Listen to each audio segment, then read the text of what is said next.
Hello and welcome to the Golden Flower podcast. Very happy to be here to have another episode with my co-host Angela, and we are going to be talking today about the intentions behind the creative process and get into, as we do in all our conversations, kind of like the deeper, more hidden aspects that can make simple things like simple intentions a little bit more complicated when we get into it. So yeah, just if you don't know, I'm Gemma. I'm a artist and I'm a creative guide for sensitive, intuitive types like myself. And I'm all about how to learn to flow with your creative journey. And I'm here with Angela. Hello, I'm Angela Levesque. I'm a writer, digital artist, and intuitive coach. And yeah, it's been a while. We've just been traveling and doing all sorts of things. And so I'm happy to be back here today talking about this. You know, as coaches, we know that clear intentions lead to clear action. So the clearer we can be in our intentions, the more confident we can be that we're going to find ourselves flowing in clear, sometimes we say inspired action. And also we know that as coaches, we often set intentions for every session, every conversation. We know the power of wrapping an intention around something. So we thought this might be a good one to get into because there's something about the creative journey which I find anyway, I think it might be connected to the way my mind works and a lot of the people that I work with minds work, that although we think we might be clear in our intentions, potentially we are not. And that's because we know that the creative journey is impossible to summarize in a word, a sentence, let alone a word. It's a discovery every step of the way. And with that in mind, the creative share that we like to kick off our episodes with, we had a few Elizabeth Gilberts to choose from. We went for this one, which we felt like just pointed towards she uses the word flaky, the flaky nature of creativity, but why we adore creativity so much. So I'm going to share this quote now, and this will set the tone for the link between, well, what we want to unpack, which is intentions and how that connects with our creative process, our creative journey. Creativity doesn't give a damn about your auto insurance. She just wants to dance with you and then sometimes dance away on her own schedule, on her own strange rhythms. And this is why I made a promise to my writing life when I was about 15 years old. I said to writing, I will never ask you to provide for me financially. I will always provide for you. I was willing to work hard. In other words, so that creativity could play lightly. I have seen so many beautiful creative souls murder their creative process because of this relentless insistence that they are not real artists unless their art pays the bills. And when it doesn't work out, and often it doesn't, because once more, creativity is a flaky and weird airhead goddess. And so these people become angry, bitter, stuck, bankrupted, and worst of all, they often quit creating. So let me tell you what makes you a real artist. Are you making art? If so, then you're a real artist. Elizabeth Gilbert. Yes, I love that idea about working hard so that your creativity can play lightly, because that's what we're talking about in specifically this episode when we're diving into intention, is this idea of whether our art is our profession or whether it's part of our creative life. What is our intention for our creativity? And I think when I started out, I remember I was working with a book nurturer, and he said to me, he's um, like, what do you want? What is your intention for this work? And I said, well, my intention for this work is that I can do this as my, my life's work. And he tried not to laugh at me. Which I, because it was very unrealistic at that point to think that, oh, I could just go and put out a book and then all of a sudden I wouldn't have to have my side hustles or whatever. And I realized that having my side hustles provided me with so much more opportunity for my creativity to flourish because I didn't have to, like she says, like I've watched so many people murder Mm. um, their creativity because they put so much pressure on it. And it's she's right, it is flaky. Sometimes it's there, sometimes it's not, sometimes it's blocked, it's frustrating. And Again, I work a lot with INF, intuitive feeling types that are very have a lot of what's the word? I don't want to say drama. I want to say just a lot of strong feeling around their creative callings. Okay. And so what I'm getting at is that often the intention can be like, I'm going to start doing this now. This is going to be something I give my energy to. And at first, the intention is just, I just have to see what can happen because, I ignored this part of myself. Now I'm making space for it. And now, I'm rallying my resources to make space for this part of myself. And there's an innocence there. There's an innocence of like, all that matters is that it happens. All that matters is that the art happens, the painting happens, the drawing happens, the writing happens. And so it happens. And then at some point there's a shift which comes along, which is, oh, I've shared this now, or we've developed, it's rightly taken form within our life. We're not going back to being someone who doesn't have their creativity as part of how they live life, whatever that looks like. It's here to stay. And it's starting to take shape, it's getting definition, and we're sharing it. And then ideas creep in that, okay, maybe I could be onto something here. Maybe this has got something beyond just that original need, like I just need to do this, like respond to that call. Maybe this can take me somewhere. Maybe this can get me out of the job that I don't enjoy, or just like this is more me. This is, so now I need this to be even more center stage and be even more of my existence. And then that's going to take a bit more strategy. So then our intentions have changed there. And then the pattern that comes up over and over again, I'm sure it comes up for you as well, is why after this kind of like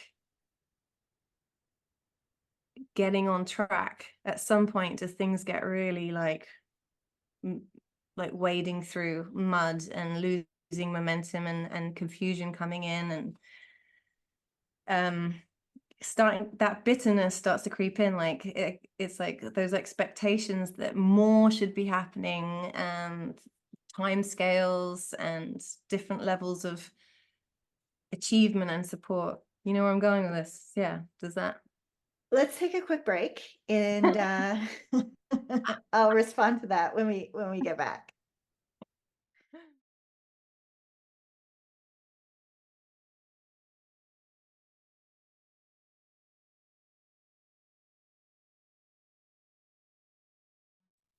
That I think it speaks to what she was saying about murdering that, because all of a sudden now that creative life, which becomes part of your sense of identity as an artist or as a writer, whatever, whatever modality you're using, now also becomes the way that you pay your bills, or you want to invite it more into your life so that then it can be your job. Because I do a lot of work with clients and we talk about like purpose, and I talk about high level purpose where you feel like you're connected to your calling. And then there's like what I would call like low level purpose, where you're just, your values and your heart are in alignment with your actions.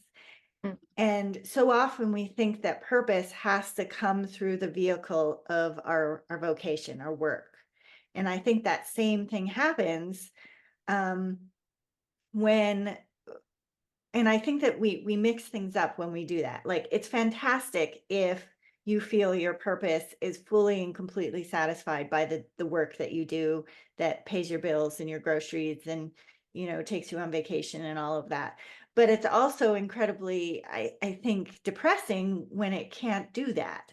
And I think that that's because we look at it the wrong way. So purpose to me is the opportunity for and I've said this before, the expression of your essence to be moved from the inside out. And there's lots of different ways that that can happen. That can happen playing with your daughter. It can happen, with interactions with friends, the way that you show up for people in your life. Like there's all sorts of sitting down, putting, paintbrush to canvas. There's lots of different ways. And so I think it muddies things, and you use that word, and I think it's appropriate when we think that this aspect of our identity, this archetype that we might embody, has to be the way that we then, like, take care of our other needs, our survival needs.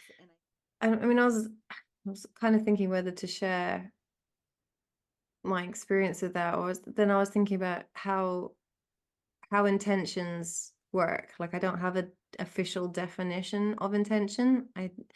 For example, like, do you set intentions for your day? Do you do that kind of like today? I don't know. Um, For me, I often have, I'm going to be calm. And well, I do, like I'll set intentions for a weekend or a retreat, or like if I have something special going on, but my intentions are usually quite broad. They're not very specific. Like I'm not going to say, okay, so today I'm going to sit down and write 1,000 words, and I'm not leaving until I write 1,000 words. I mean, I think that there's a difference between goals and intention. I think goals are meant to be specific, but intention is supposed to be, the way that I see it, the container in which you're um, acting from. So, like your idea of peace or your idea of calm, like you're kind of creating the conditions. It's not about being very specific. It's about what is the experience here that I'm trying to embody. And so that for me is a lot more um, general than saying, okay, my intention for today is to sit down and write 5,000 words. mm-hmm. I like this. I knew that you were going to be good at like nailing down and helping separate out, because I feel like there's these concentric circles. Like you say, you've got goals, you've got desires, kind of hopes go with desires, and intention, and they are kind of linked, but they're very separate. And yeah, so when I set the intention to be calm when I'm, on day 3 of full-time toddler life, I don't write a list of actions that will help me achieve that. I don't know, well, do I know when I've achieved it? But it is like a navigation tool for the day. It brings to my awareness, like when I get the opportunity to sit, for 5 minutes on my own, like take it, because or make sure I'm drinking enough water, like all these things. Like I'm more likely to choose things that will give me an opportunity to stay on track with the intention that I'm staying centered and calm no matter what happens. So when it comes to an intention, so thinking about how things get,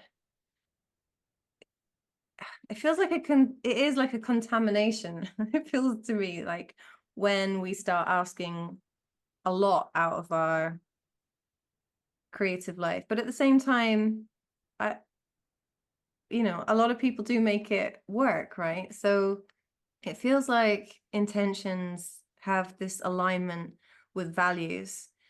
And I think that things get muddied because when survival needs get intertwined here, then we can find ourselves maybe taking actions or doing things that is they're not so much in alignment with our values. I'm trying to think of an example of that. Like, Well, I think that that's the essence of audience capture, right. right? It's so you say you put something out, and for some reason, and this is a really important part that I'll come back to that in a second, but like whether you're reading Rick Rubin's The Creative Act or um, the excerpt we wrote today or you read today was from Big Magic, and Mm. they both talk about like once you've created something, you no longer have control about how it's received, right? You don't know have control over how it's perceived or how it's read, but you also don't have control over the conditions from which it was released. So Rick Rubin talks about like you could put out this fantastic album, but say there was something going on in the world, maybe, you know, where uh a war or something or some big news thing that happens, and all of a sudden you have this beautiful amazing creative project that then doesn't get the exposure or isn't received the way that it should be received because of things that are completely out of your control. And so what happens, I think, going back to this idea of audience capture, is that you write something and for some reason, like Elizabeth Gilbert talks about Eat, Pray, Love. Like she had written a ton of stuff before that. And for some reason, everything just fell into alignment and it became this like international success, right? And so what happens is, I think if you don't have that alignment within, is that then you start guessing what other people will want. Like, you know, this is a song that all of a sudden will become a blockbuster, or this is the, you know, the pattern or whatever that will make the next bestseller. And so you start trying to change this expression of who you are based on a perception or based on these ideas of what you think your audience wants to hear next from you. And I think that that's where you start to lose your way. Like it's not an exact quote, but another thing Elizabeth Gilbert said is like, I'm way more interested nowadays in authenticity than originality, because when people are in that alignment, when they understand what their intention is, when they write from a place where they let their, you know, the expression of what's inside come out of them, that is where people resonate. But when you start to guess, when you start to look at somebody and say, oh, I think this is what they're looking for now, let me create something with that idea in mind, people can read that. Like people can feel that that doesn't feel authentic, and it's that resonance, it's that almost something that like you can't quite articulate. There's that feeling that you're like, oh, that's the connection I'm making to it. And I don't think that that happens if you're trying to perceive what your audience is looking for. Does that make Mm. sense? It really makes sense. So I was really enjoying listening. You were speaking to this idea of containment and being able to hold oneself within the creative process. And what that says to me is that the intention forms a kind of boundary or a container that, like, when you know for yourself why you're doing things, then you are releasing the outcome and you're not needing things from the outer. And that really frees people up to because there's something people can sense when there's a need, an unmet need, and it can be hard. It's like the magnet, it can push people away, like the very thing that you want, like the engagement, the sales or whatever, like because of this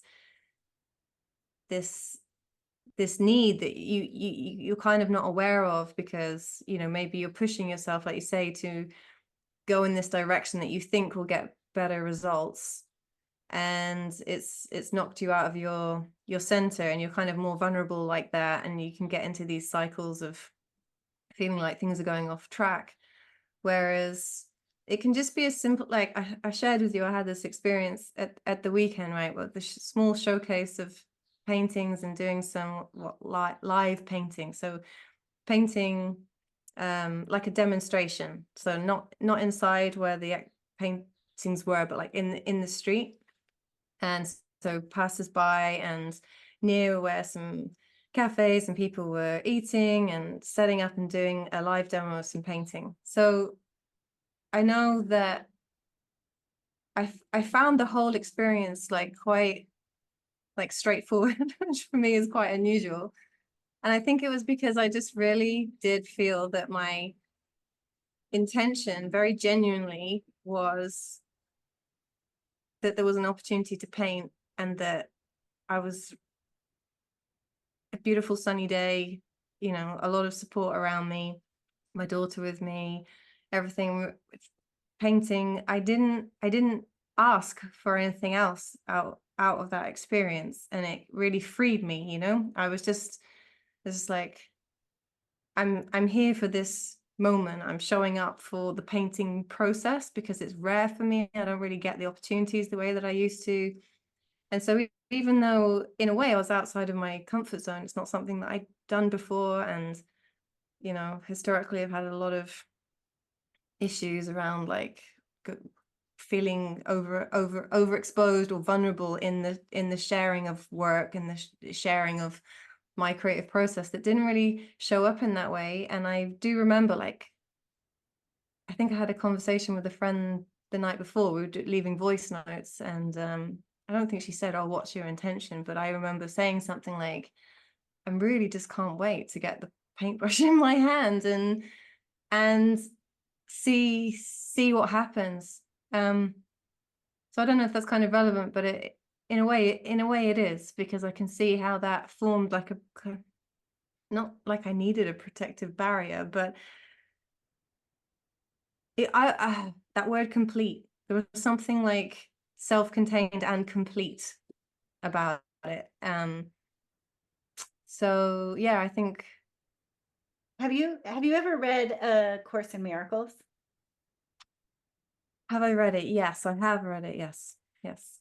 So anyway, yesterday I was walking my dog and I was listening to Marianne Williamson, her book Return to Love, which she wrote based on the principles of A Course in Miracles, and she talks about um, the way that the Course in Miracles interacts with like your life's purpose and the way that you make money and that sort of thing. And she was talking about what we're saying about how we create this intention, but we need to leave the details, and in her words, leave the details to God, right? And she said, so if you're a painter, paint. If you're a teacher, you teach. If do whatever it makes your heart sing, like whatever makes your heart sing, go out and do that. And even if it's only for two people or a room full of people, or you know what I mean, like what you're doing by connecting yourself with that which makes your heart sing, that's what you attract more of that into your life, just by kind of the magnetism, the way that things, the way that the universe works and brings things to you. So I love listening to you talk about that. Like just you connect with the archetype of an artist. And so having the opportunity to go out and just paint and like set your intention that you just, from this place of joy, from this opportunity, looking at it as a pure opportunity to do something that you love, that sets the stage for something I think really magical and beautiful to happen. And also, I believe, creates more opportunities like that, will create more opportunities like that for you in the future, just by the nature of like living in a world that operates from like attracting like, right? From this like magnetism and pulling that stuff into your orbit just from the nature of you being um so happy about the that opportunity. So I love that. Yeah, thank you. And it kind of also shows me why, again, why it's so difficult when, you know, I'm fortunate at this time that there aren't really expectations on me, you know. It's kind of like a good, what do I mean? Like a good stage. Having experienced how easy it is, I can also know how difficult it is when there are expectations, you know, when there are people waiting for things from you. It's much harder to maintain, but it's even more important to maintain that. Um, have you had the experience of having pressure on you to like deliver something, or do you feel like you've done a good job of avoiding that? Because I think in a way that is part of the art of the creative process, perhaps, is to avoid being in situations where you're gonna, I don't know, is it though? I don't know. No, because Well, I you're gonna have that come up. That's part of it. Well, I have two different, like, so for example, I've talked before, my side hustle is building websites for people. Yeah. And I like building websites because it allows me to be creative. It also allows me to be very organized and put things together and problem solve and do all of those other things that I really quite enjoy.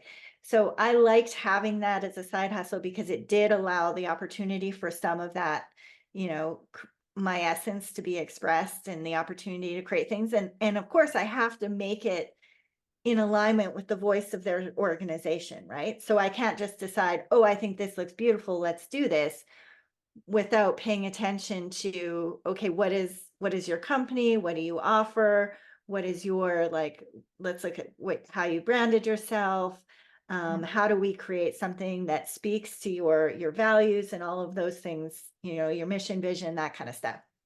So that for me was a really fun way to kind of bridge that.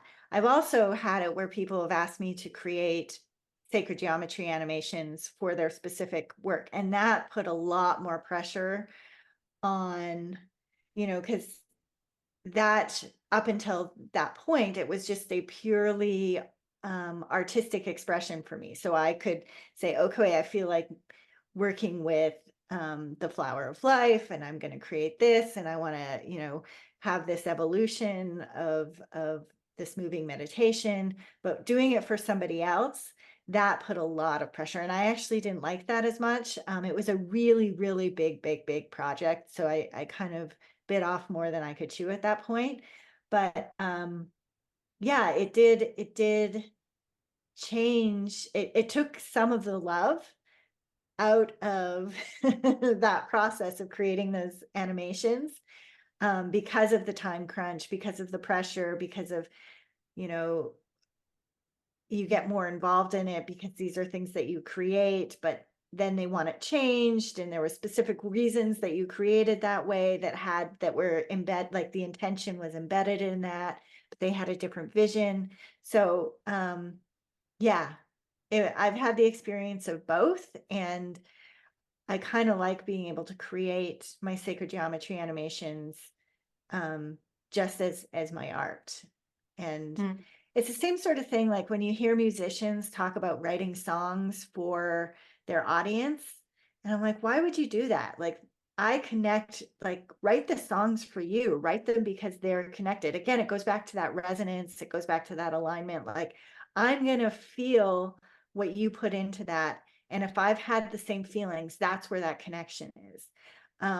Whereas you write something just for me, uh, it doesn't have that same soul to it, I don't think.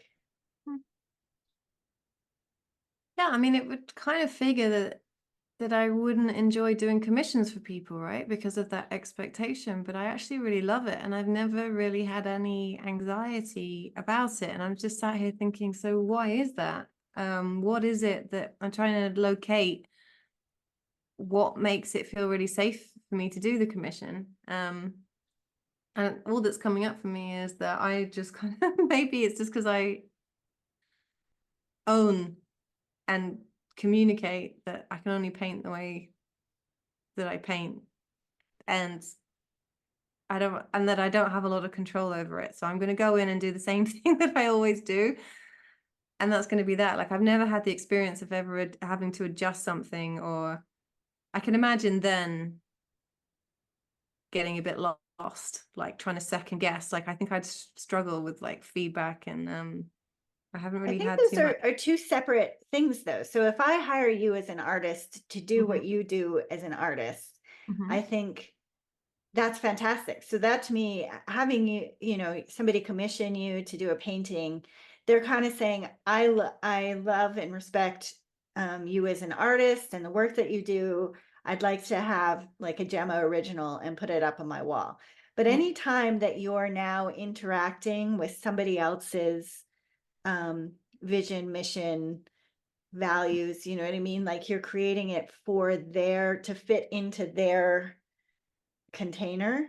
I mhm, think that's where it becomes a little bit difficult, because then you now have to take the stuff that is the essence of who you are, and it now starts to become manipulated in order to fit somebody else's um, whatever their vision.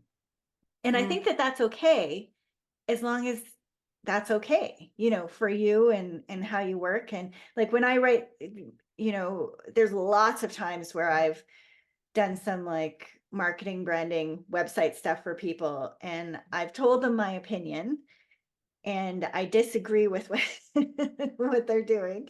And but that's not what that ultimately that's not the direction they want to go, and I make it how they want it to go. But I do kind of give my feedback, but ultimately it has to be, I'm creating something specifically for them, so it has to be in alignment with what they want. mm. Yeah, it's all coming down to that the clarity that can come from self-reflective processes, honing in on questions to separate out when things are getting foggy. I can think of people in a situation where they're building up their portfolio, but perhaps they have an agent that has a vested interest in the next pieces of work that go in the portfolio, that go on their website, that they have a specific client base, and yet the artist on the other end of that is struggling to like keep in contact with that original expression, and to separate out from um that expectation that they're going to produce a certain kind of work. Yeah, there's no real easy answers here. I think what comes to mind is perhaps we need sometimes to separate out in our thinking, but also maybe give ourselves make sure that we always have opportunities to make work, which is, we know 100 in that situation. For example, I would say, well, I need to make work, have the space and resources to keep making work that I know is not for anyone else's eyes, so that I keep that part of me alive. And then when I'm switching gear, to have that be really conscious. I'm switching gear. This is for me, and this is also for me, but it has a different element in it. But I can see that that's really tricky. So maybe the moral of this this story is, um if you are making money off of your art, making sure that it still feels good to you. And I think the bigger that you get and the more people that become dependent on your ability to create that, I think the more muddied it does get. So I don't know. I think it's up to each person deciding if they want to put that level of pressure. Mm, Um, as I think about Maslow's hierarchy of needs, and we talk about like the survival stuff, the food, clothing, shelter, and a lot of the stuff that we're talking about, like creative expression and a creative journey, goes higher up on the hierarchy of needs. And so I think, can you keep that pure intention? Can you keep your connection to the essence of yourself and the expression of that, and still take care of, your more basic needs? And if you can, I think that that's great. And I think for a lot of people, that's wonderful. mm, But if you can't, I think that that's great too. Like, as long as there's a piece of you, there's stuff in your life that still allows you to participate in the creative journey. Um, mm. you don't have to make money off your art to be an artist. You don't have to, publish a bestseller to be a writer. I think it's an expression of who we are, and sometimes it serves us, and it works well to make money off of it, and sometimes it serves us better to not put that pressure on it. Right.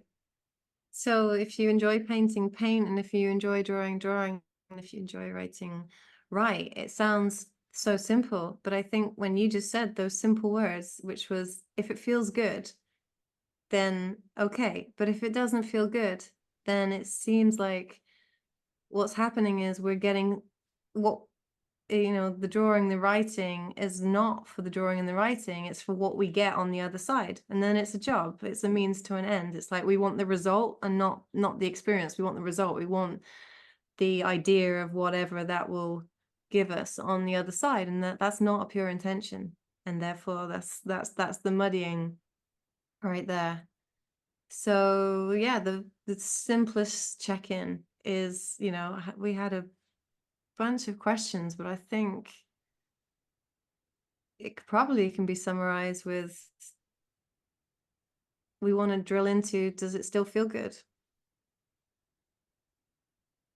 I had that. I sometimes, because even though I love painting so much, I sometimes toy with the idea, like, do I still enjoy this as much as my identity is wrapped around this? Like, there's been times that I've been playing with this idea, and there's been a few times over the last year or so where I haven't found myself in a flow state with paint. It's kind of rare, but I think what's important is that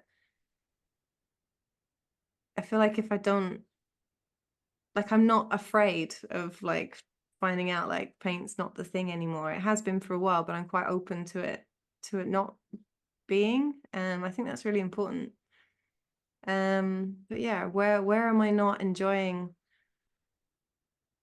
Yeah, so, thinking to the conversations that I had over the last few months that led to this deeper dive into in the importance of intention, and how it gets muddied, I think we've come to the nub, which is kind of cool, which is, it gets muddied when it doesn't feel good for whatever reason. We're no longer in it for the simple, we're in it for reasons that are more convoluted, and that's what's making the whole process go off track.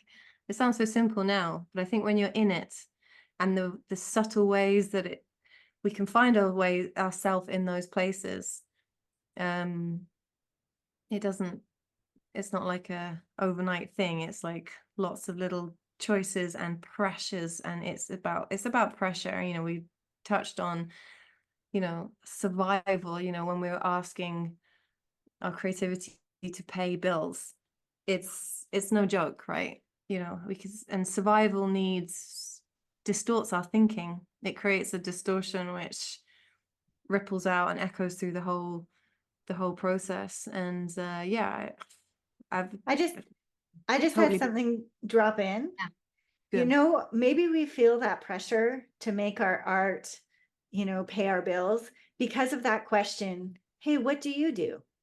Mm, Like you go, and that's the question. And as inane as I think that question is, we go around, and that's one of the first things when you meet somebody new. And it's like, what do you do? And you want to be able to say, if I say I'm a writer, oh, have I read anything that you've written? Oh, I'm an artist. Oh, do you have an exhibit somewhere?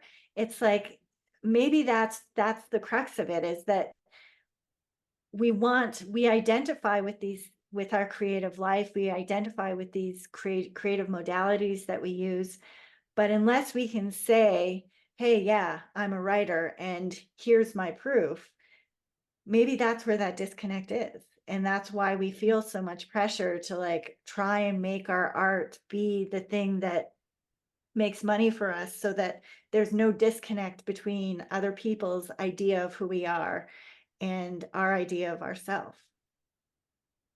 yeah.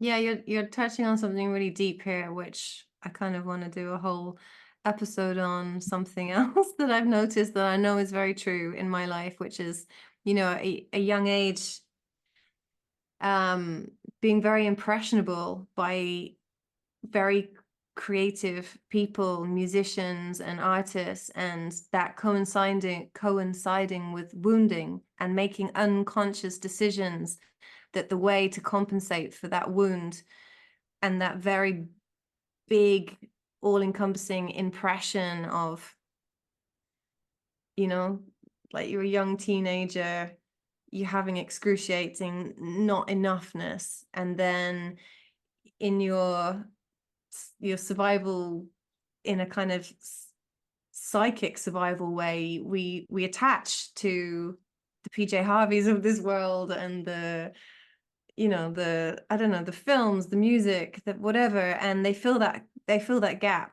And I don't think it's a surprise that later in our adult life, when we have that reclamation journey, we've lost a part of ourselves, and we're not pursuing our creative calling, we come back and there is still the remnants of that original like wound and that kind of insertion of like the remedy of like this is the answer. But these are decisions that we make at a time where we're not even like properly fully developed. So yeah, this distortion and overwhelming impressions that we have, I think, is a big part of why in our adult life I know it's been true for me, right? I know that I've had an equation somewhere along the line that, you know, the way out of this pain is to have expression on the level of people that I've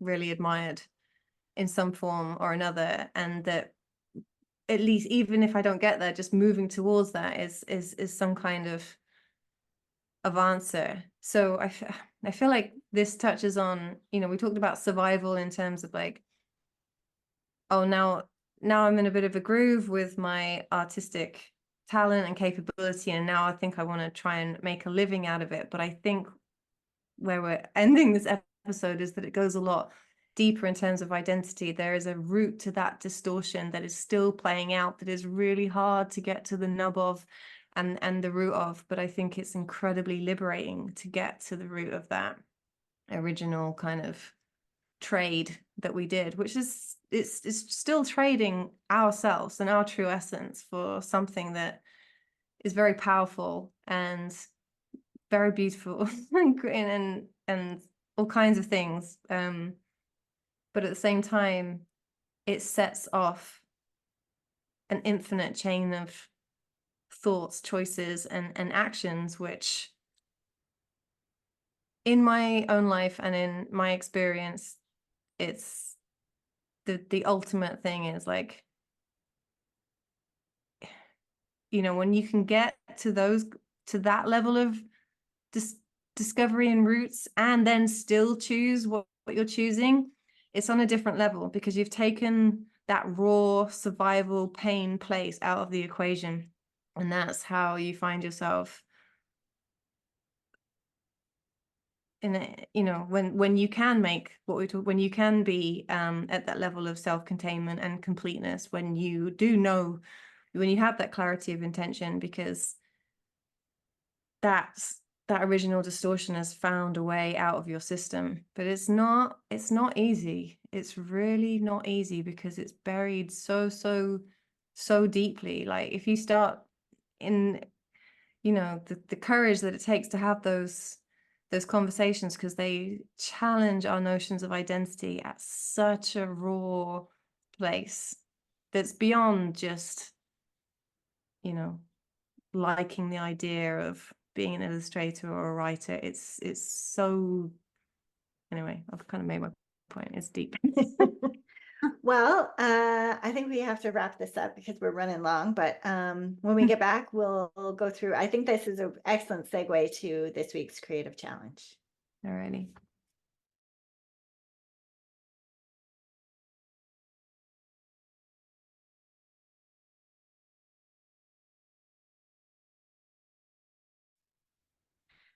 All right. Well, you were just talking about kind of revisiting where some of our original intentions came from, how they were developed, and that sort of thing. And I think that this week's creative challenge assists us in kind of getting at the core of some of that.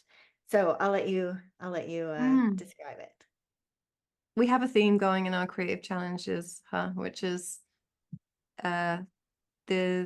the incisive question, that we're choosing questions that cut through and help us get to the more unconscious, unknown, hidden elements. It's, you know, I feel like for me, for sure, I need a level of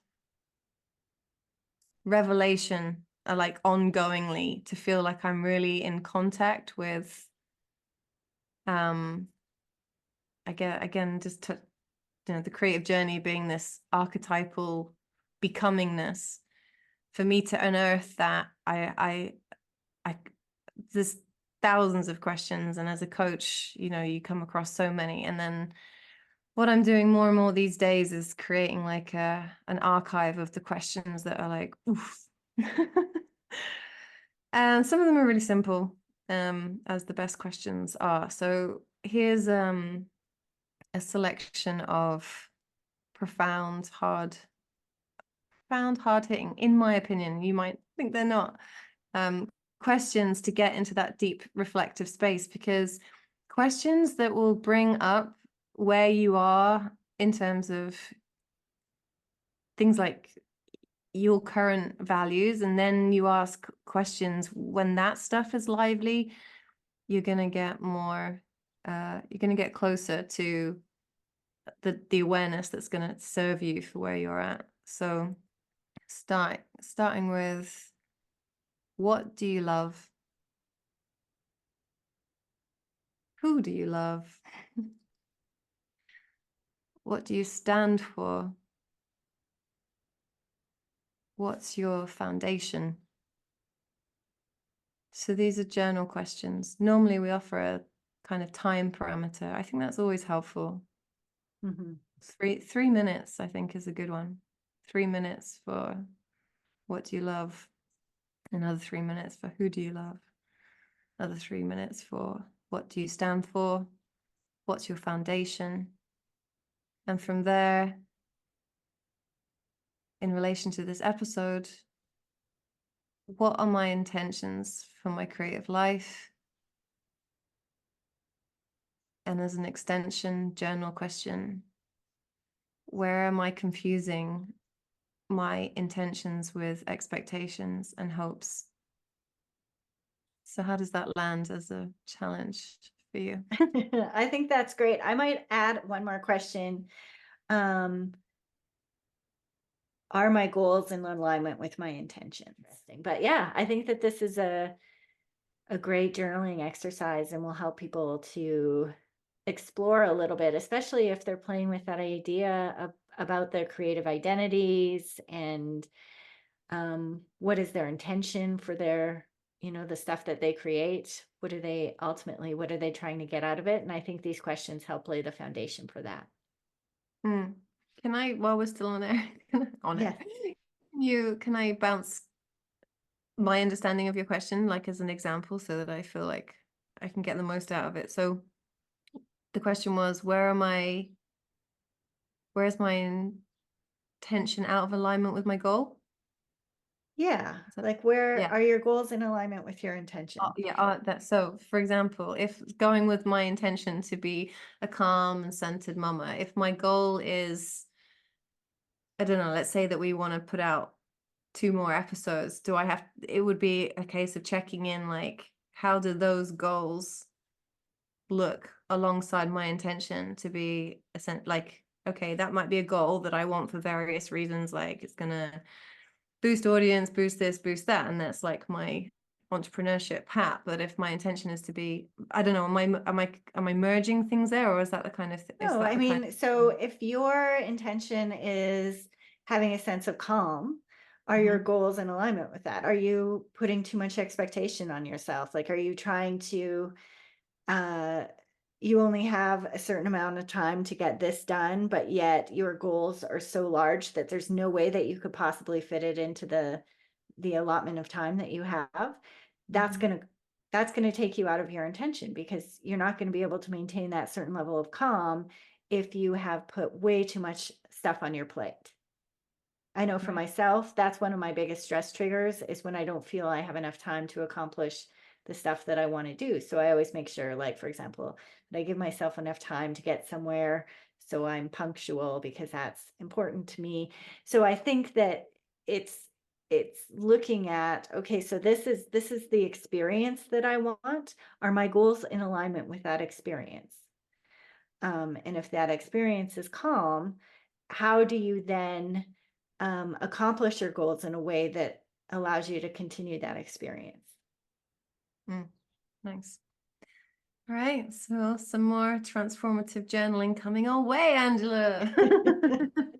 So, okay, good. I'll enjoy that. Enjoyed talking with you, and I knew it would be great to unpack unpack these topics with you is the kind of area where, I don't know, I feel like a few things have landed, you know? Yeah.